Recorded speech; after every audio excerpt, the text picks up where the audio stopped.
D'accord, mais enfin, je répète que le 5 mai, c'était une montée nationale. Enfin, qu'importe, il y a eu beaucoup de monde qui a manifesté, plus de 200 villes en France.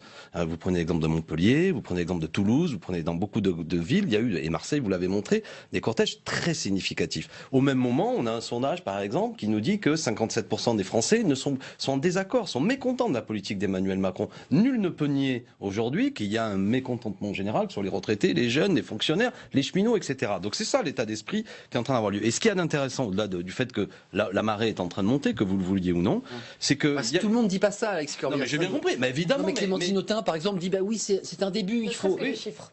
Quoi ? À commencer par les chiffres, vous dites 200, 230 000, 250 000, les chiffres du ministère de l'Intérieur sont plutôt sur 90 000. Bon, je trouve ça dommage d'être sur une approche strictement comptable. Non, mais on passe quand même du simple au double, voire au triple, donc je considère pas que... Non mais il y avait plus, même du point de vue, madame, même du point de vue du ministère de l'Intérieur... Ce qui est intéressant de constater, au-delà des chiffres, si on n'est pas sur du comptable... Chacun son tour. Donc on est d'accord qu'il y avait plus de gens dans la rue le 26 que le 5. Absolument pas, ce n'est absolument pas ce que je dis. C'est même le ministère de l'Intérieur qui le dit. Ce qui m'intéresse... Vous n'êtes même pas d'accord avec le ministère de l'Intérieur, vous êtes encore plus ultra que Gérard Collomb. Non. On va y venir à Gérard Collomb. Ce que je vous dis, et c'est intéressant, on l'a vu sur ces images, c'est en train de repasser.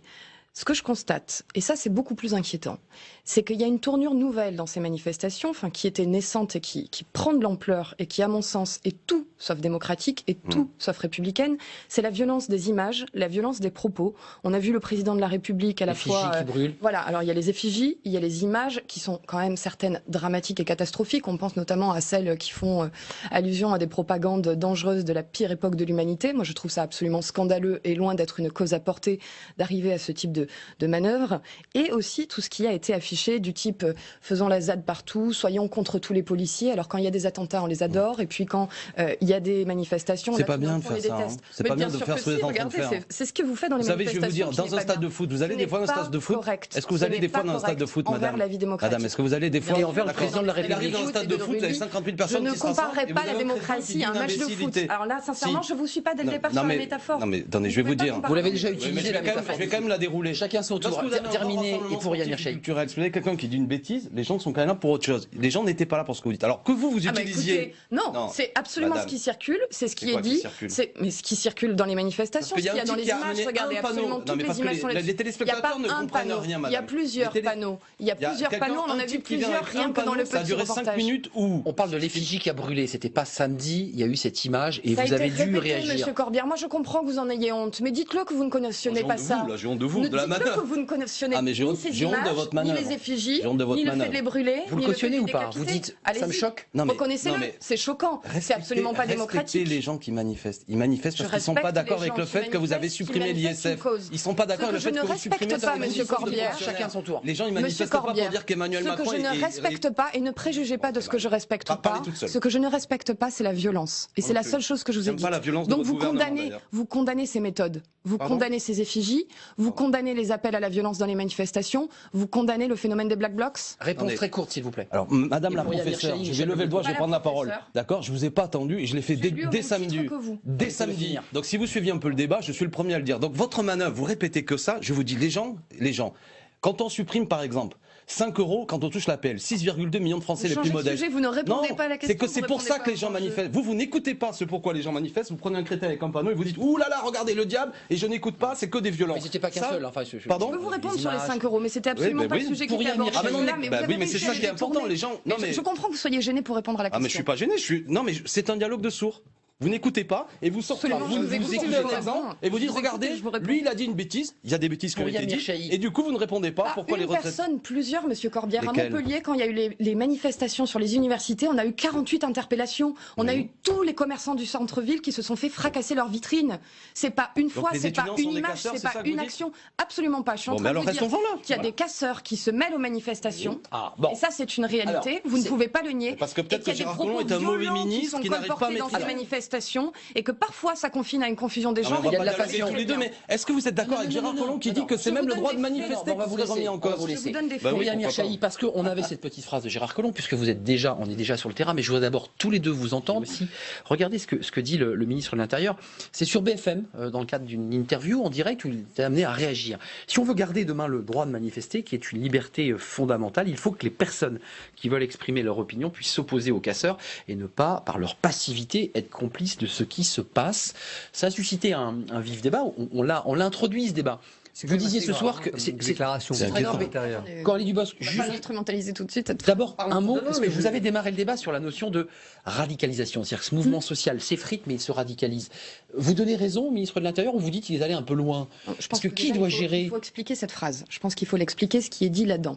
Ça s'adresse évidemment pas à l'ensemble des manifestants. On est beaucoup plus déjà d'une part sur les organisateurs, et puis on a assisté dans certaines manifestations, et de façon récurrente, j'en suis navrée. Et je suis navrée, mais je pense que c'est pas bon pour la France du tout. Il y a eu des scènes qui ont également été filmées, où on a eu des gens très violents dans les manifestations, qui ont été quasi parfois protégés, accompagnés par des manifestants. Des groupuscules se sont mélangés. Et ça a été constaté plusieurs fois.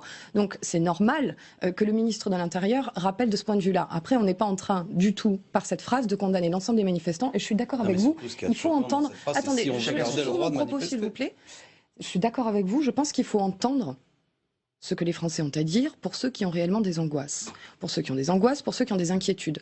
Je ne pense pas effectivement que ni le chiffre, ni la mobilisation, ni les modalités d'expression... Soit de nature à vous inquiéter, c'est ce que vous voulez nous dire? Non, soit de nature à faire transparaître de véritables réclamations. Par exemple, sur l'ensemble des chantiers de la fonction publique. Ça a été ouvert début février. Ça va tomber bientôt là. Elle dure 1 an.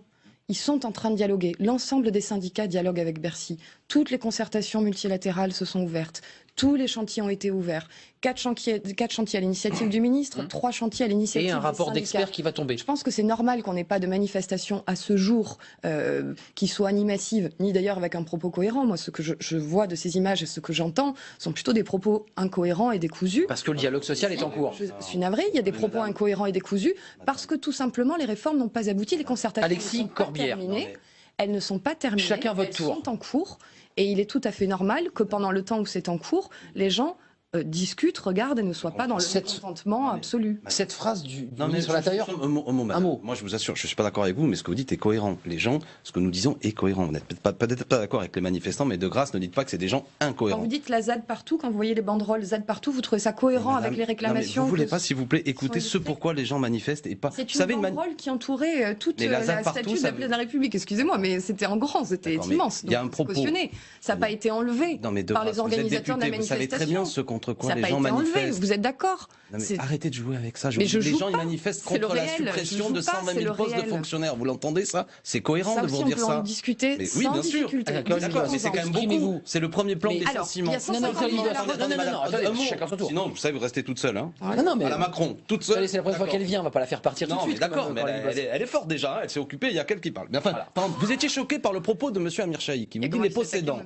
Expliquez-moi pourquoi on s'est affronté dans l'hémicycle, on s'est affronté démocratiquement. Comment vous pensez que dans ce pays où il n'y a jamais eu autant d'inégalités, il était bon, notamment, de supprimer l'ISF et de faire en sorte que les 100 contribuables les plus riches de ce pays se voient rendre 1,5 million d'euros chacun. Mais sur des éléments factuels qui sont mais ça, corrects. c'est très Il n'y a pas eu factuel. de suppression de l'ISF dans sa totalité. Il y a eu une transformation, il y a eu l'IFI, vous le savez, il y a eu une libération des capitaux mobiliers pour l'investissement dans l'économie pour que tout le monde puisse demain aussi bénéficier d'une reprise de l'emploi. Ça, c'est le ruissellement dont on parle depuis des mois. Contre les inégalités, à notre sens. Je vous ai posé une question précise. Pour quelle raison vous pensez que les 100 contribuables les plus riches... La hache n'a jamais été autant augmentée. 50 € par mois supplémentaires pour l'allocation adulte handicapé. Pourquoi l'ASPA, il faut rendre 1,5 il ne cesse d'augmenter. Moi j'avais une question, mais moi je vous laisse. 35 € en 2019. Madame, je vous ai posé une question. Et 30 € supplémentaires, au total, sera plus de 100 € par mois. Arnaud, j'ai posé une question. Juste, j'aimerais que... Non, mais attendez, Arnaud, alors moi, sinon j'arrête de discuter. Je vous ai posé une question. Chacun son tour. Chacun son tour. Pourquoi faut-il que les 100 contribuables les plus riches de ce pays se voient rendre 1,5 million d'euros? Pourquoi? Je ne comprends pas. Vous tournez la question à votre façon et moi je vous ai répondu. Voilà. Il y a eu une libération, mais j'entends que vous ne vouliez pas l'entendre, mais je vous le répète, il y a eu une suppression sur les capitaux mobiliers afin de pouvoir avoir des investissements dans les entreprises, une reprise de l'activité. On a appelé ça le ruissellement, vous m'arrêtez notamment, ça a été nommé notamment le ruissellement.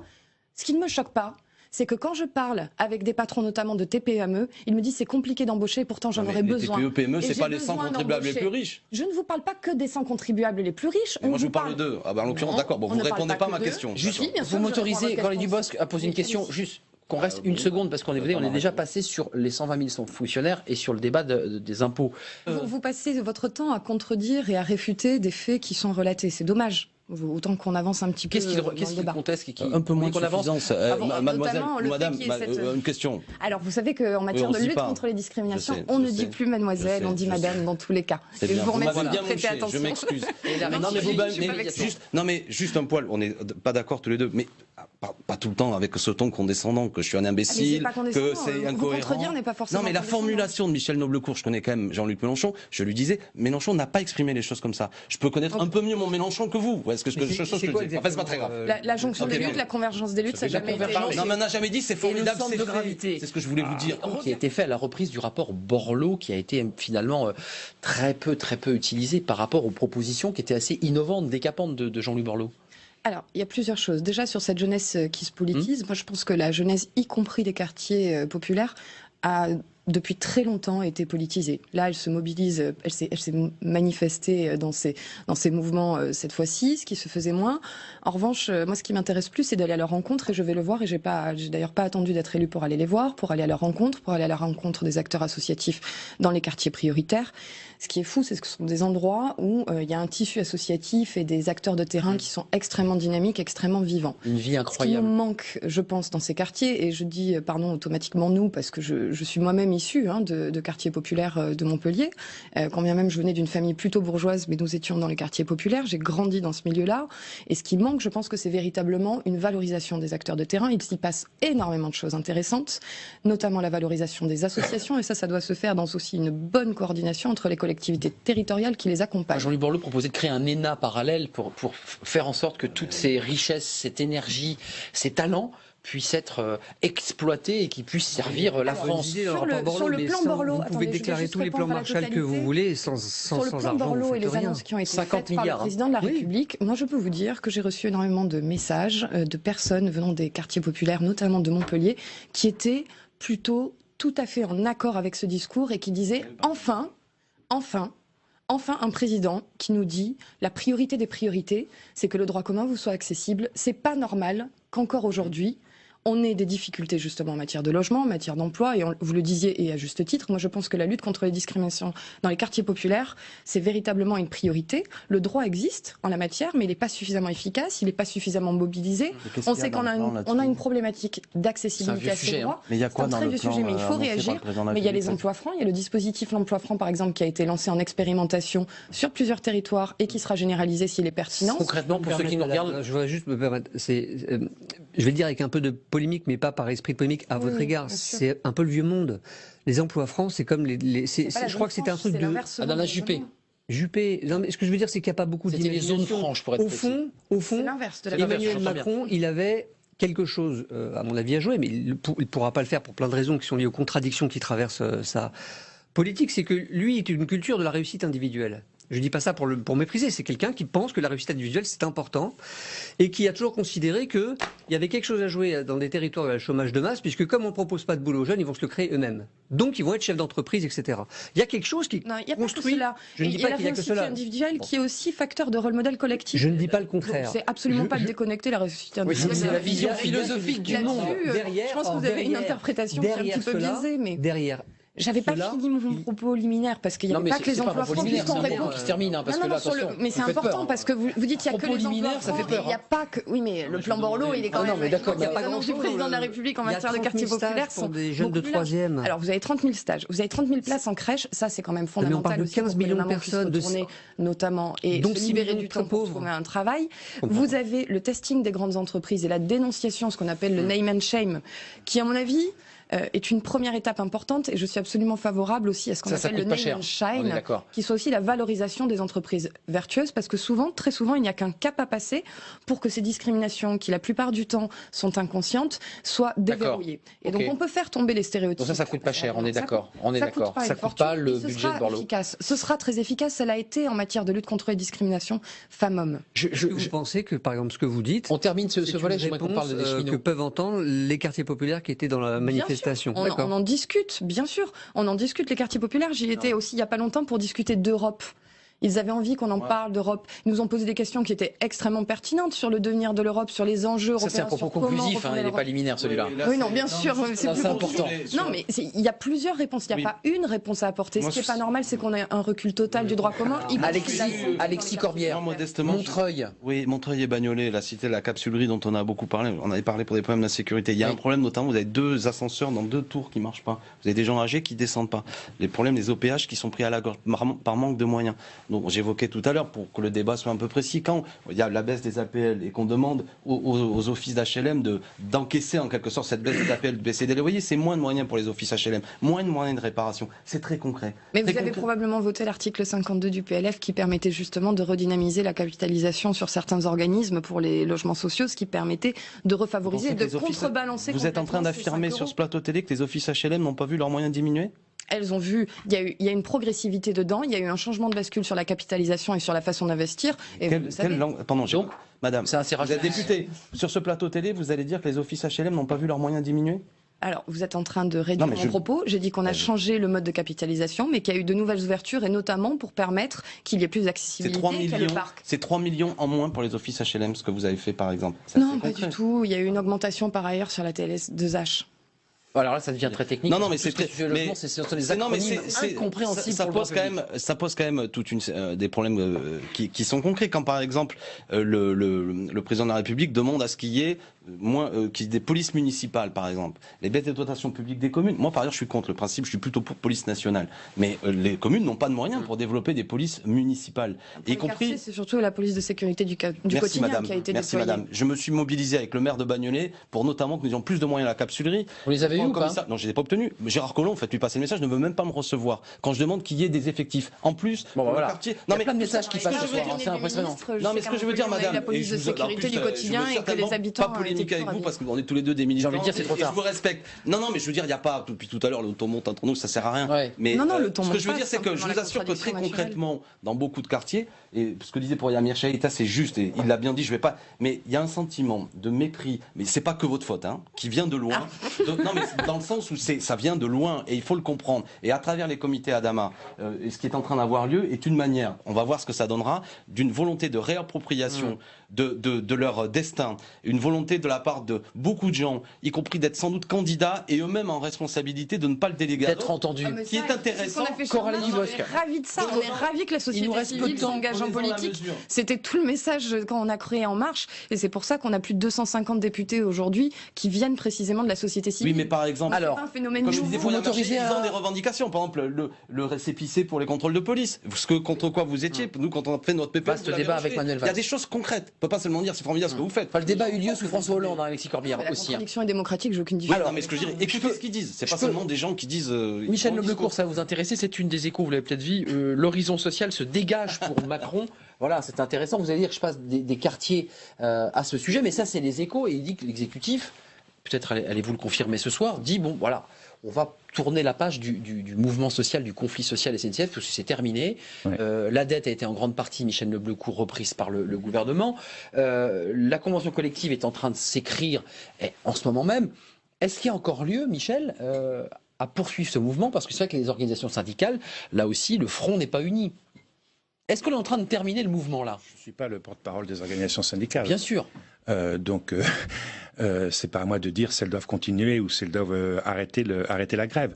Ce qui est vrai, c'est qu'il y a de toute façon, depuis le départ, des divergences entre les 4 organisations syndicales qui mènent le mouvement de grève à la SNCF. Il y a d'un côté des organisations qui ne sont pas, par principe, hostiles à l'ouverture de la concurrence, qui du reste avait été votée déjà avant l'élection d'Emmanuel Macron, c'est pas une nouveauté, qui sont la CFDT et l'UNSA pour les nommer, et des organisations qui sont hostiles, qui sont la CGT et Sud. Voilà, donc après, effectivement, on assiste à des démarches différentes aujourd'hui au sein de l'intersyndicale, puisque certaines organisations, là encore, on retrouve la CFDT et l'UNSA, négocient. Les réformistes, comment on les appelle? Les réformistes, absolument.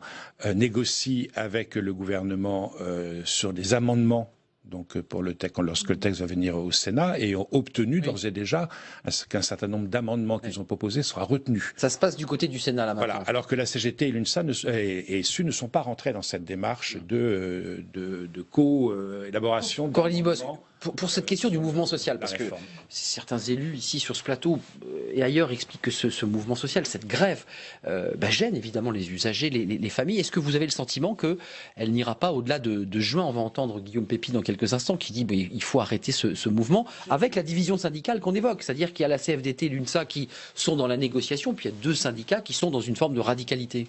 Monsieur Noblecourt, je ne suis pas non plus à la tête des organisations et je ne peux pas dire si elles se poursuivront ou pas. Ce que je peux dire, c'est que je pense que beaucoup de Français aujourd'hui ne souhaitent pas qu'elles se poursuivent, non seulement les usagers et les familles, mais pas seulement. Le tourisme a chuté, je crois, de plus de 18% chez nous dans notre département de l'Hérault. C'est dramatique les conséquences. On a des réservations qui s'annulent. Hier, quand je prenais mon avion, il y a eu plus de 4 heures de retard, grève aussi des pilotes et des contrôleurs aériens. Dans le mouvement, je pense que ce sont quand même pas ceux qui sont le plus en difficulté. Les vols internationaux étaient annulés. L'image pour la France en matière de tourisme, c'est terrible. Et pas que pour le tourisme. Si je reprends l'université de Montpellier où vous êtes passé, Paul Valéry d'ailleurs, on a un institut franco-chinois qui est jumelé avec l'université de Renmin en Chine, qui est la 5e université chinoise, donc excellente université, qui envoie des étudiants chez nous étudier les sciences humaines et sociales. On en est ravis, on les accueille avec grand plaisir.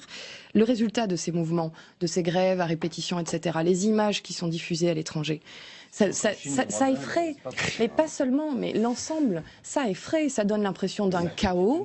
On n'en voit plus les étudiants, on ne vient plus passer ses vacances ici, c'est une perte fondamentale pour la France, une perte d'activité qui est réelle et qui va causer du tort à beaucoup plus de Français que ceux qui ont manifesté. Mais pour vous, est-ce qu'il y a encore des arguments qui justifient cette grève ou vous pensez que tout a été réglé et que cette grève n'a plus de justification? Je pense que ça a énormément avancé effectivement dans les débats, dans la navette parlementaire avec le Sénat. On verra comment cela aboutira. Et la CFDT Mais je pense qu'effectivement les choses avancent, que cette reprise de la dette était très importante. C'est 35 milliards, c'est pas l'intégralité. Voilà.